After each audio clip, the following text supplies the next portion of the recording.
My dad died of diabetes-related complications, and it was really, really, really painful to see him die that way. You know, he suffered through 3 amputations.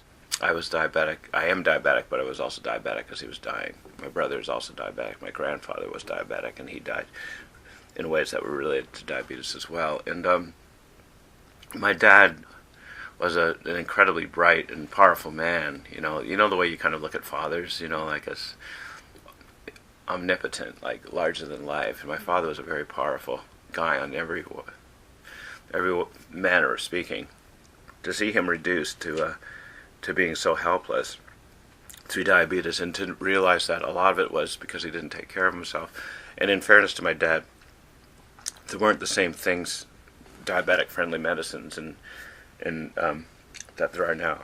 So I just didn't want people to suffer the way my dad had suffered. I realized that a lot, especially now, is preventable.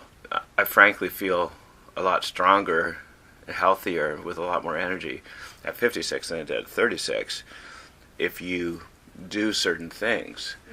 Mm-hmm. If you follow kind of the rules, you can have an exceptionally healthy life. And a lot of the rules that you should follow are rules we all should follow anyway. The greatest boxer pound for pound in the world is a fellow by the name of Manny Pacquiao. He's a sort of a national hero of the Philippines. He's also a governor of one of the provinces there. Mm-hmm. He really, really wants to change the world for the better. And he started boxing at 16 because his family was starving. He was one of several kids, and the poverty is crushing there. So he didn't start to be a big shot or a celebrity athlete. He did it because that was the way his family would not starve to death. Then it just so happened that I've always done really well in the Philippines. My music is actually bigger there than it is here.